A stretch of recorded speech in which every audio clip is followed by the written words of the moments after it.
తెలంగాణ రాష్ట్రంలో సామాజిక న్యాయం, రాజ్యాధికారమే లక్ష్యంగా బీసీ, ఎస్సీ, ఎస్టీ జాక్ ఆవిర్భవించింది.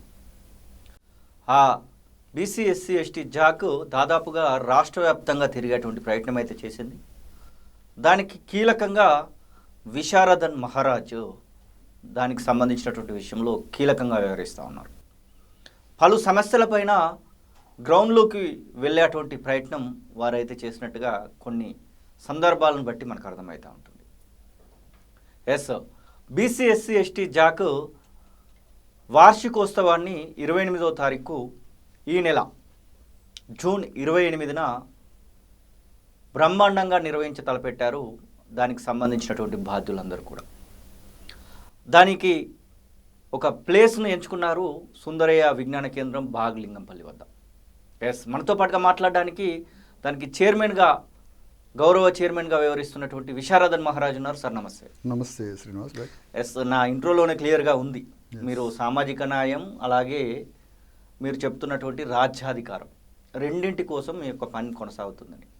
ఈ సంవత్సర కాలంలో మీరు దీన్ని పురుడు పోసుకున్నప్పటి నుంచి ఈ రోజు వరకు ఎలాంటి కార్యాచరణ చేశారు? మీ అడుగులు ముందరికి పడ్డాయా అంటే దానికి సమాధానం ఏంటి? వాస్తవానికి శ్రీనివాస్ భాయ్, ఇప్పుడు తెలంగాణ రాష్ట్రంలో ఒక భౌగోళిక రాష్ట్రం అనే సాధన మాత్రమే జరిగింది తప్ప అది ఏ ఐడియాలజీతోటి రాష్ట్రం ఏర్పడలే.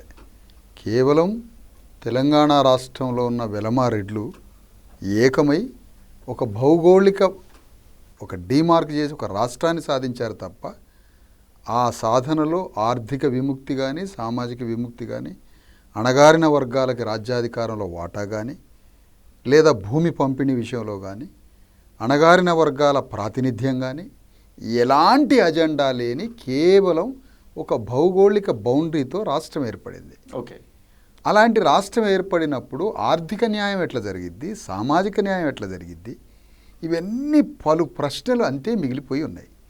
దాని యొక్క ఫలితమే తెలంగాణ రాష్ట్రం ఏర్పడ్డప్పటికీ ఇక్కడ ఎలాంటి ప్రగతి అణగారిన వర్గాల్లో కనిపించలేదు. అది రిజర్వేషన్ల విషయంలో, బీసీల రిజర్వేషన్ల విషయంలో ఇంకా వెనుకబడిపోయింది. విద్యా వ్యవస్థ వెనుకబడిపోయింది. అణగారిన వర్గాలకి అసెంబ్లీలో, పార్లమెంట్లో ప్రాతినిధ్యం తగ్గిపోయింది.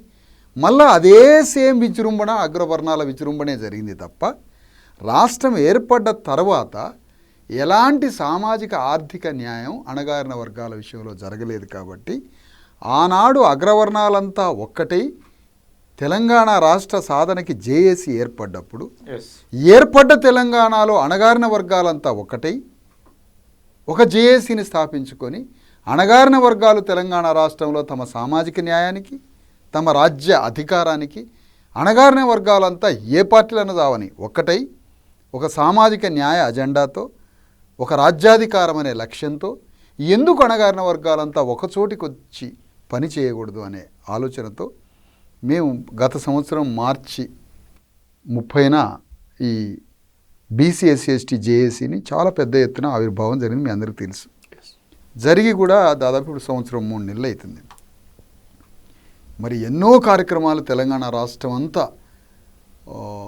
ఒక స్టన్ అయి చూసే విధంగా అంత అద్భుతమైనటువంటి ఎన్నో పెద్ద పెద్ద కార్యక్రమాలు మీకు వివరిస్తాను జరిగినాయి. జరిగిన తర్వాత మరి ఒక సంవత్సర కాలం దాటినాక ఒక వార్షికోత్సవాన్ని చేయాలని రేపు సుందరయ్య విజ్ఞాన కేంద్రం ఆదివారం మరి ఈ నెల 28వ తారీఖున కార్యక్రమాన్ని ప్రారంభించబోతున్నాం, వార్షికోత్సవాన్ని. ఆ వార్షికోత్సవంలో జరిగిన నేపథ్యం అంతా, ఎందుకు బీసీ, ఎస్సీ, ఎస్టీ జేఏసీ ఏర్పడింది, ఏర్పడ్డ తర్వాత చేసిన పోరాటాలేంటి, సమాజంలో వచ్చినటువంటి ఫలితాలేంటి, సమాజంలో ప్రకంపనలు ఏ విధంగా జరిగినాయి, సోషల్గా సామాజిక చలనం ఎట్లా జరిగింది, సమాజంలో ఎలాంటి ప్రకంపనలు, ఆలోచనలు వచ్చినాయి, ఫలితాలు ఏమైనా సాధించినమా, అవన్నీ మాట్లాడుకొని భవిష్యత్ కార్యాచరణ కూడా మాట్లాడుకొని చేయబోయే ఒక యుద్ధాన్ని, పోరాటాన్ని సమాజానికి తెలియజెప్పడానికి వార్షికోత్సవాన్ని అనేక మంది మేధావులు, ఇది ఏర్పడ్డప్పుడు తొలి దశలో ఉన్నటువంటి అందరూ వచ్చి ఈ కార్యక్రమాన్ని విజయవంతం చేయడానికి రేపు ఏర్పాట్లు చేస్తున్నాం.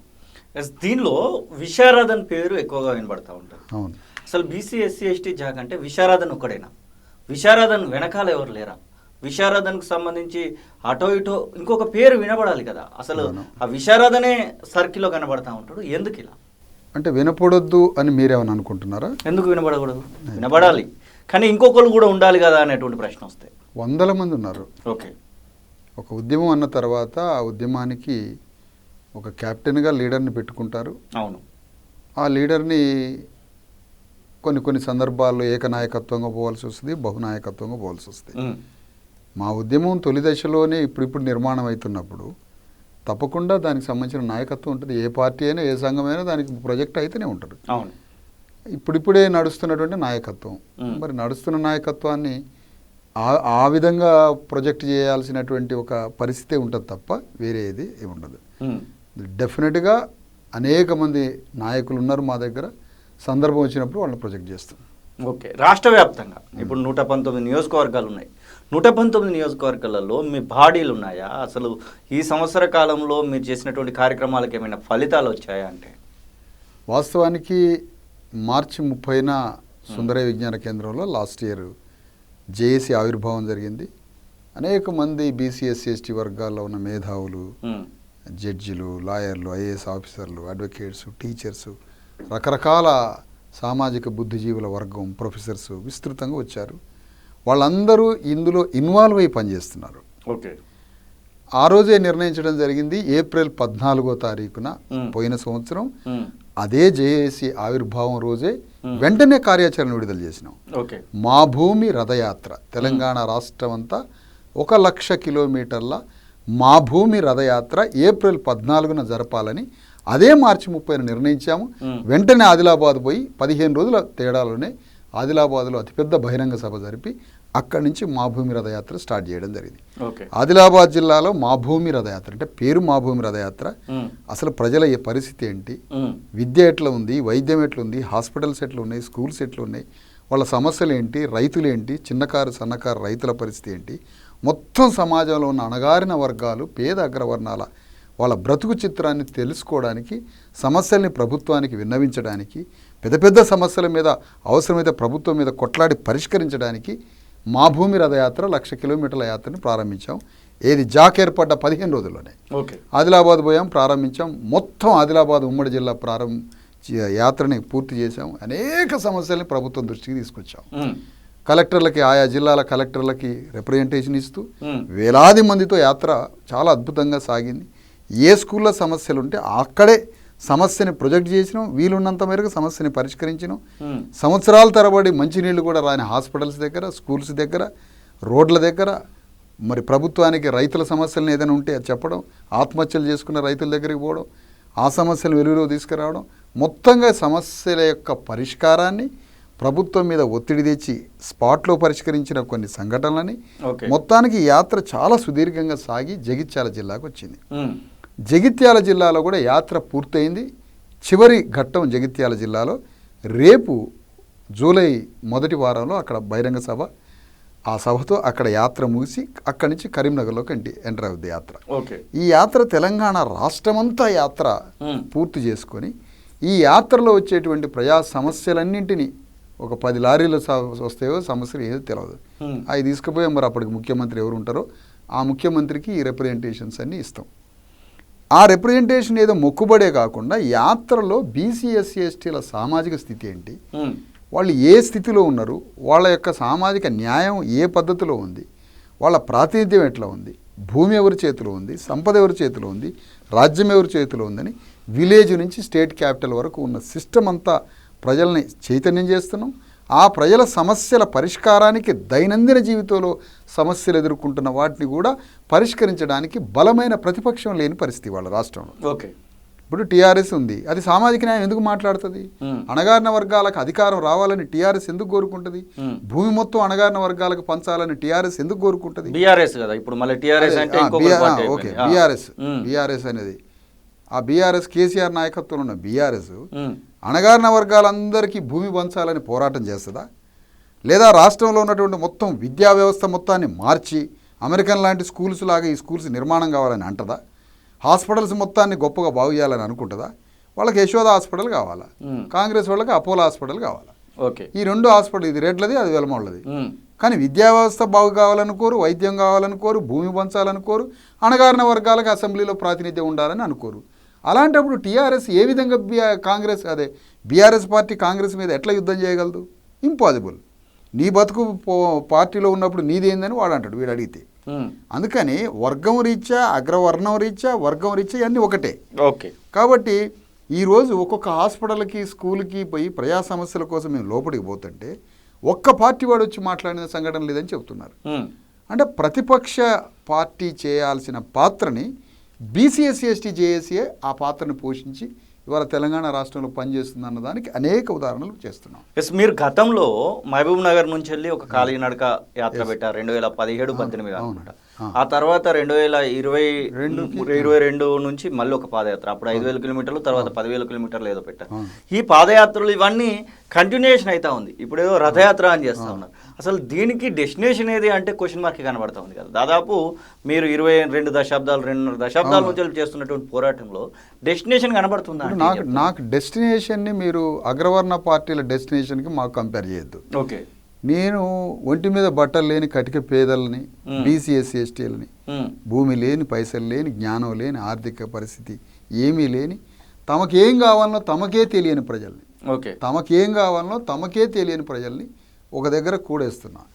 ఎస్, పాదయాత్రలు చేయడం జరిగింది. ఆనాటి సామాజిక ఉద్యమం దళిత శక్తి ప్రోగ్రాం పేరు మీద ఆ రోజు 2 యాత్రలు చేయడం జరిగింది. ఒకటి ఆనాడు మొట్టమొదటగా మాదిగల్ని ఆర్గనైజ్ చేయడం జరిగింది. మహారాజులని మాదిగలతో పాటు మిగతా దళితులను చేస్తూ సెంట్రిక్గా మాదిగలను పెట్టి, ఎందుకంటే తెలంగాణ రాష్ట్రంలో 12% మంది మాదిగలు ఉన్నారు. అంత పెద్ద మాదిగలకి అంబేద్కర్ మూవ్మెంట్, ఫూలే మూవ్మెంట్ తెలియకుండా వివిధ పార్టీల వైపు పోతున్నారని మాదిగల కేంద్రంగా ఆనాడు ఒక పెద్ద వనపర్తి నుంచి ఒక పెద్ద పాదయాత్ర తీసుకోవడం, వరంగల్లో ముగించడం జరిగింది. దాని తర్వాత మళ్ళీ స్వరాజ్య పాదయాత్ర అని 10,000 కిలోమీటర్లు.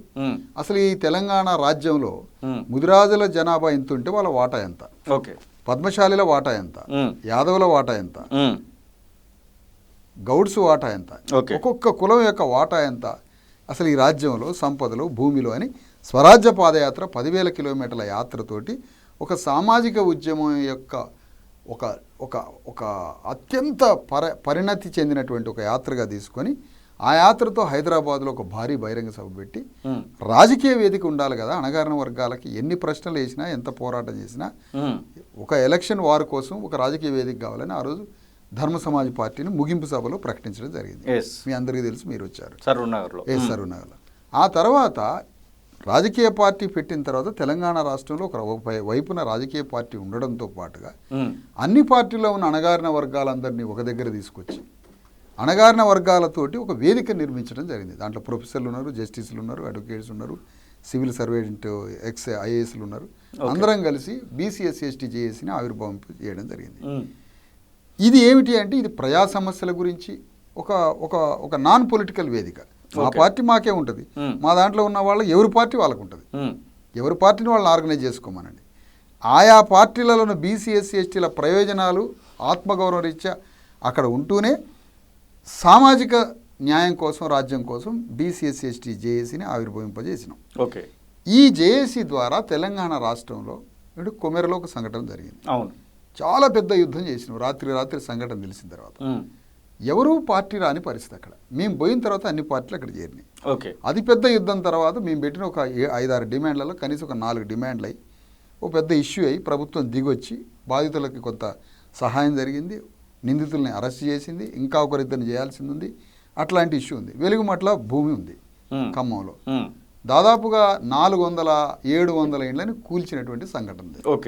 ఏ పార్టీ దగ్గరికి పోయినా కూడా పెద్దగా స్పందన కనపడలేదు. మేము పోయి టేకప్ చేసి బీసీఎస్సీ ఎస్టీ చేసి ఆ రోజు అక్కడంత పెద్ద పోరాటం చేస్తే ఏ కలెక్టర్ అయితే, ఏ గవర్నమెంట్ అయితే ఇండ్లు గోలగొట్టి ఇందులో మీకు వచ్చే హక్కు లేదు, లోపలికి వస్తే అరెస్ట్ చేస్తామన్న కలెక్టరే అక్కడికి వచ్చి 300 మందికి పట్టాలు ఇచ్చిండు. ఎట్లా సాధ్యమైంది? ఇది ఎంత పెద్ద యుద్ధం జరిగితే సాధ్యమైంది? 5 సార్లు పోలీసులు అరెస్ట్ చేశారు నన్ను.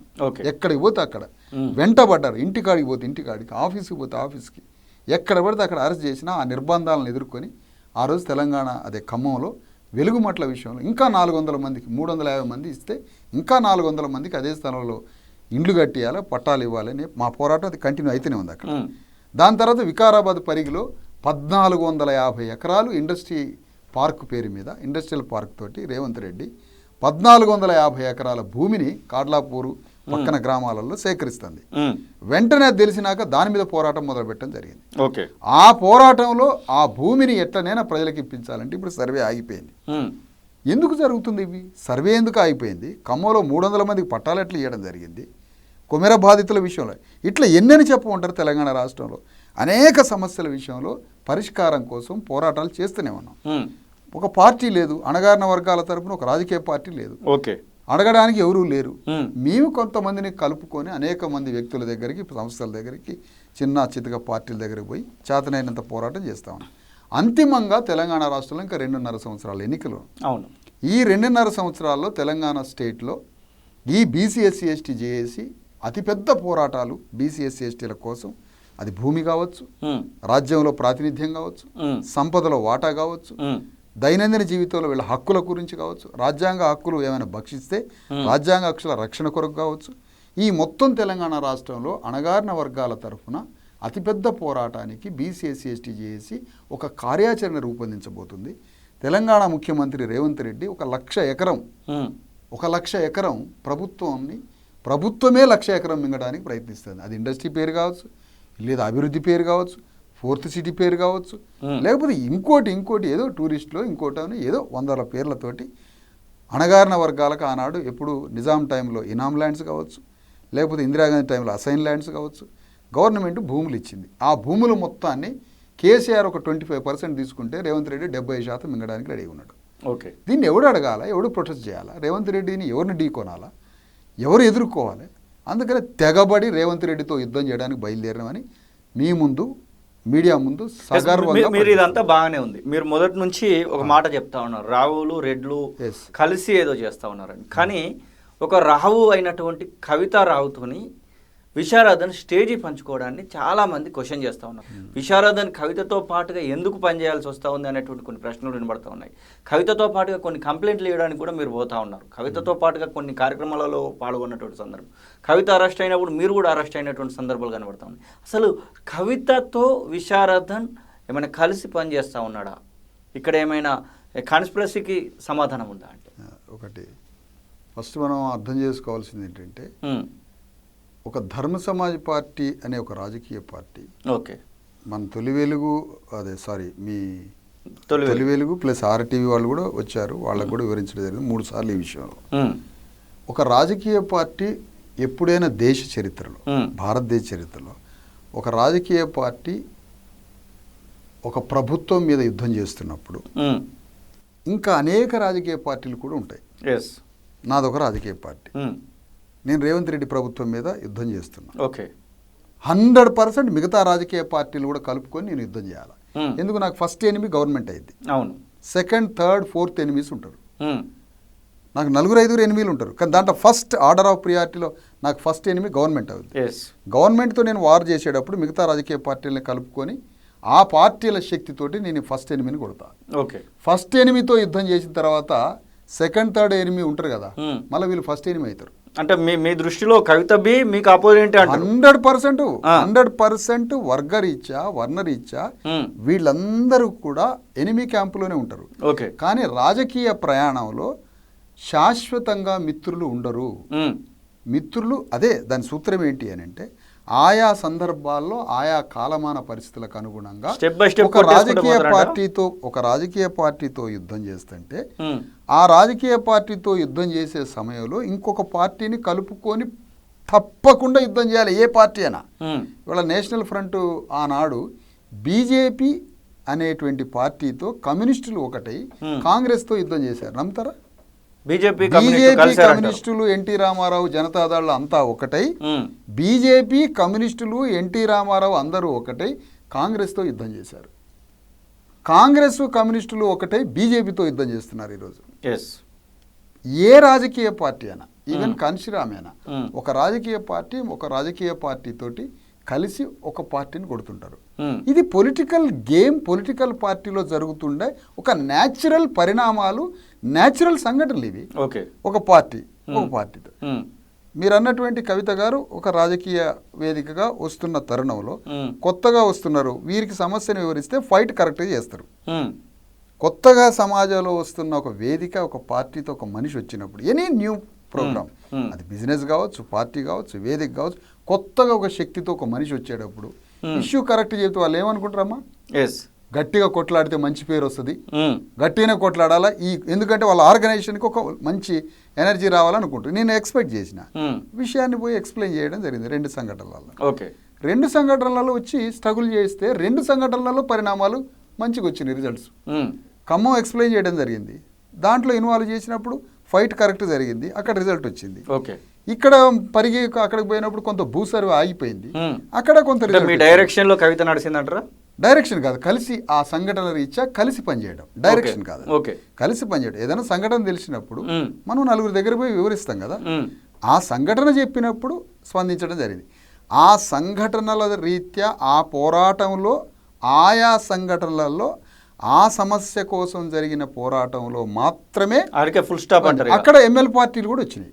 ఖమ్మంలో ఎమ్మెల్యే పార్టీ వచ్చింది, ఇక్కడ ఎమ్మెల్యే పార్టీ వచ్చింది, ఫార్వర్డ్ బ్లాక్ వచ్చింది. సైజ్ ఎంత అనే కావచ్చు, ఫార్వర్డ్ బ్లాక్ 100 మంది ఉండొచ్చు, లేదా వెస్ట్ బెంగాల్లో 1,00,000 మంది ఉండొచ్చు.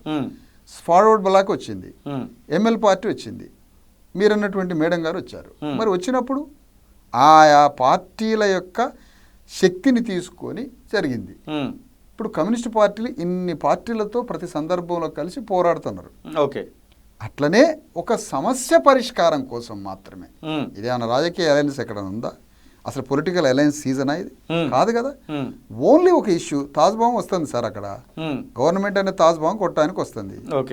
చెరో కర్ర తీసుకొని పావును చంపడానికి పోయినా, పావును చంపినాం ఖమ్మంలో, చంపేసినాం ఆడ పావుని, దాంట్లో తప్పే ఉంది. కర్ర తీసుకొని పావును చంపుతుంటే నువ్వు వెలమామ ఆడ చంపొద్దు అని అంటే నాకు అర్జెంట్ పావును చంపాలి. అక్కడ పావును చంపడానికి మంచి బలమైన కర్ర తీసుకొని వచ్చింది, చెరో కర్ర తీసుకొని పావు తల మీద కొట్టిన సచ్చింది ఆడ. అంటే మీరు ఈ అవసరానికి ఏమో రెడ్లు రావులు కావాలంటున్నారు. అవసరానికి ఏ అవసరం? ఏ అవసరం? నా అవసరమా? అక్కడ ప్రజలని మింగడానికి ఒక తాసుబాం వస్తుంది. ఆ తాసుబాం వస్తున్నప్పుడు, మింగడానికి వస్తున్నప్పుడు సహజంగా 2-3 రాజకీయ పార్టీలు ఆ పోరాటంలో ప్రజలకు పోయి ఒక మంచి చేయాలి, ప్రజలకు ఒక క్రెడిబిలిటీ కొట్టాలని ఉంటుంది మాకు. పార్టీ పని ఏంటి? పార్టీ యొక్క రాజకీయ పని ఏంటి? ఆ రాజకీయ పని ప్రజల్లో ఏదైనా కార్యక్రమం చేసి మంచి పేరు రావాలనుకుంటుంది పార్టీ. ప్రజా పునాదే కదా, ఫైనల్ గా ఓట్లే. ఒక నైతిక మద్దతు తోటి అది ఓట్లుగా మలుచుకోవాలనుకుంటుంది. లోపలికి పోయినప్పుడు ఇద్దరం కలిసి ఆ పావును కొట్టాలనుకున్నాం, కొట్టినాం, ఆ సంఘటన రీత్యా బయటపడ్డాం. దాంట్లో తప్పే ఉంది? ఆ సంఘటన రీత్యా మాత్రమే. ఇదేమైనా ఐడియాలజికల్ అలయన్సా? కాదు కదా. ఏమైనా కూటమి కట్టి ఏమైనా ఎలక్షన్ వారా? కాదు కదా. సంఘటన రీత్యా రేపు సందర్భం వస్తే టిఆర్ఎస్ పార్టీతో కలిసి పోరాడతాం సంఘటనలల్లా. రేపు ఏదైనా సంఘటన అనా కొమెర సంఘటనలో బీజేపీ పార్టీ రామచంద్రరావు నేను కలిసి ఆడ కూర్చొని కొమెర సంఘటనలో పోరాడినాం. ఇది మాట్లాడరే? కొమెర సంఘటనలో బీజేపీ రామచంద్రరావు గారు నేను ఒకే వేదిక మీద ఒకే దగ్గర కూర్చొని అది పరిష్కారమై ఆ డిమాండ్లు పోలీసు ప్రభుత్వం ఆ డిమాండ్లు పరిష్కరించేంత వరకు బీజేపీ రామచంద్రరావు గారు, విశారదను, ధర్మ సమాజ్ పార్టీ ఒక దగ్గర కూర్చొని పోరాటం జరిగింది రామచంద్రరావు బీజేపీతో. అక్కడ సమస్య పట్టుకున్నాం, అనౌన్స్ చేసిన, నేనే లీడ్ చేసిన, రామచంద్రరావు గారిని పిలిచినాం, కూర్చొని పోరాడు. మా వేదిక అది, మా పార్టీ వేసిన వేదిక. మొట్టమొదట కొమెరలో టేకప్ చేసి మళ్ళీ పైగా రామచంద్రరావు గారిని ఏమని అడిగినా నేను, అయ్యా మీ హిందూ పునాదిగా బీజేపీ పార్టీ ఉంది, మీ పార్టీలో శాఖలకు మర్యాద ఉందా? అవును, మాదిగోళ్ళకి మర్యాద ఉందా? మేము కూడా హిందువులమే. ఒక్క అగ్రవర్ణాలకే మీ పార్టీలో మర్యాద ఉంటుందా? అణగారిన వర్గాలకు కూడా మర్యాద ఉంటుందా అని అడుగుతూనే రామచంద్రరావు గారు, నేను, మిగతా పార్టీలు అందరం కలిసి సాయంత్రం దాకా 2 రోజులు కాదు, సరే వారు వచ్చారు, సాయంత్రం దాకా ఉన్నారు, ఇంకో పార్టీ వచ్చింది, అట్లా 7 రోజులు 4 రోజులు అక్కడ పోరాడినాం. మరి రామచంద్రరావుతో యుద్ధం చేస్తే అది కూడా అడగాలగా మీరు. అవును, కొమెర సంఘటనలో రామచంద్రరావు గారితో, కాడ్లాపూర్లో ఇంకో 2 పార్టీలు వచ్చినాయి అక్కడ స్థానికంగా, ఇవన్నీ జరిగినాయి. అందుకనే ఇక్కడ ఆయా సంఘటనలు సార్, ఇప్పుడు ఏదో ఒక కాలనాగో విషనాగో వస్తున్నప్పుడు ఆ విషనాగు మీద పోరాటం చేసినప్పుడు, సార్ నేను కూడా పావును చంపుతా సార్ అని అన్నప్పుడు, నీది ఆ కులం అని పక్కగా నెట్టలేం కదా. మీరు ఒక న్యాచురల్ జడ్జిమెంట్ ఆలోచించండి, అంత తప్ప ఇంకా వేరే ఆలోచన. బీసీ ఎస్సీ ఎస్టీ జాకు జిహెచ్ఎంసి 3 భాగాలు విభజన అయింది, 300 కార్పొరేషన్లు అయినాయి. త్వరలోనే రేపో మాపో నాకు తెలిసి అయిపోయిన తర్వాత ఫస్ట్ వచ్చేటువంటి నోటిఫికేషన్ అదే ఉండొచ్చు, election notification. Warangal municipal corporation ఉంది, సిద్దిపేట కూడా ఖాళీ ఉంది.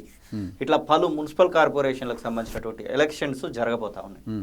బీసీ ఎస్సీ ఎస్టీ జాక్ నుంచి, ధర్మ సమాజ్ పార్టీ నుంచి అభ్యర్థులు ఉంటారా అంటే, గతంలో మీరు అభ్యర్థులను పెట్టి కొంత ఇప్పుడు పెడుతున్నాం, గతంలో పెట్టాలి. ఇప్పుడు మీరు డిఎస్పీ నుంచి పెట్టారు, పార్టీ నుంచి మునుగోడు అక్కడక్కడ పోటీ చేయించినప్పటికీ కూడా అనుకున్నంత ఓట్లు కనబడలేదు, ఒక ప్రభావం చూపినాం. కానీ ఇప్పుడు మాత్రం స్థానిక ఎన్నికలప్పుడు డెఫినెట్ గా ఇప్పుడు మేము పోటీ చేయాలనుకుంటున్నాం. ఓకే, రేపు ఈ ఇదంతా అయిపోయినాక ఇది వస్తుంది కదా, దాంట్లో డెఫినెట్ గా మా పార్టీ నుంచి మా శక్తి మేరకు మేము అభ్యర్థులను పెడతాం. ఓకే, ఎవరికి లాభం చేకూరుస్తారు మీరు? ఎవరికి లాభం చేకూరుస్తారు అనేది అది పరిణామం.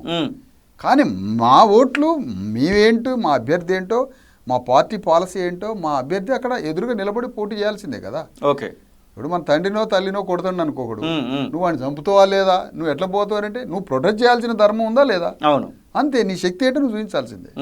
డెఫినెట్గా మేము ఎన్నికల్లో పోరాడతాం. ఖచ్చితంగా ఆ స్కోప్ ఉందంటారా? షూర్, 100%.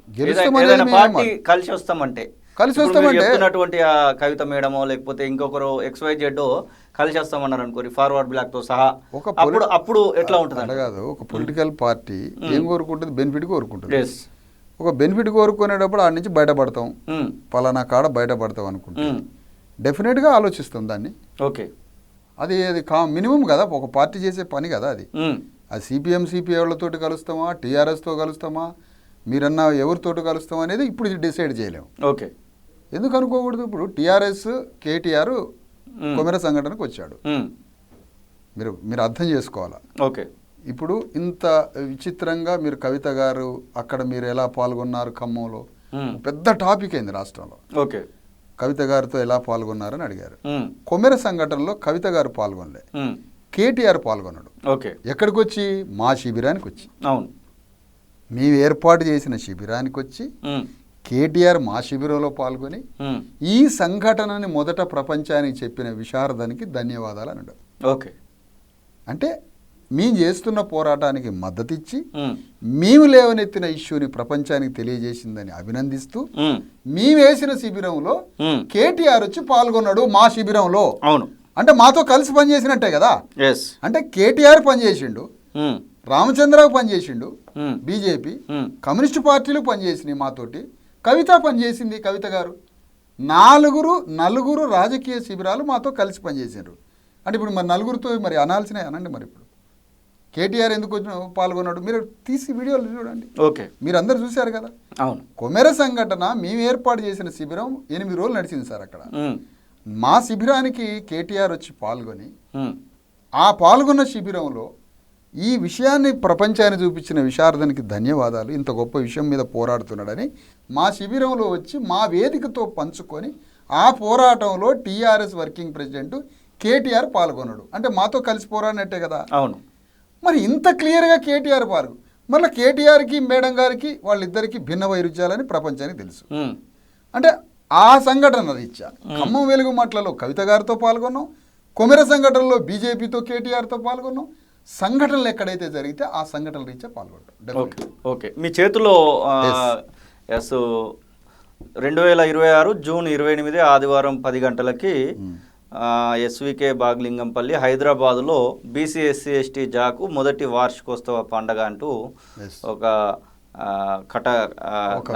కరపత్రం అనేది మనం చూడొచ్చు. ఇది పూర్తిగా తెలంగాణ రాష్ట్రంలో ఉన్నటువంటి బీసీ ఎస్సీ ఎస్టీలను మాత్రమే రాజ్యాధికారంలోకి తీసుకురావడం, దాంతోపాటుగా సామాజిక న్యాయం అనేటువంటి కాన్సెప్ట్లో విశారదన్ అయితే పోతున్నట్టుగా చెప్తా ఉన్నారు. సార్, ఆ మీటింగ్ తర్వాత ఏమైనా దూకుడు పెంచబోతా ఉందా బీసీ ఎస్సీ ఎస్టీ జాక్? దూకుడు ఎక్కడ, యుద్ధమే.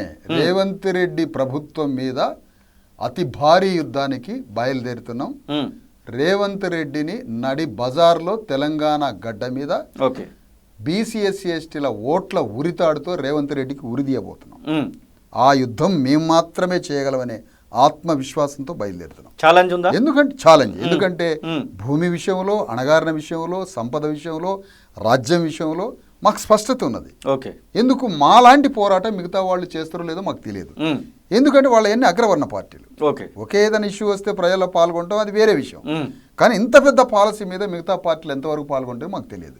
కానీ మేము మాత్రం రేవంత్ రెడ్డి మీద, రేవంత్ రెడ్డి అనే ఒక దుర్మార్గపు పరిపాలన, మళ్ళీ చెప్తున్న శ్రీనివాస్ భాయ్, భారతదేశంలో అతిపెద్ద దొంగల్ని ఒక 10 మందిని తీసుకుంటే అందులో రేవంత్ రెడ్డి ఒకడు. ఓకే.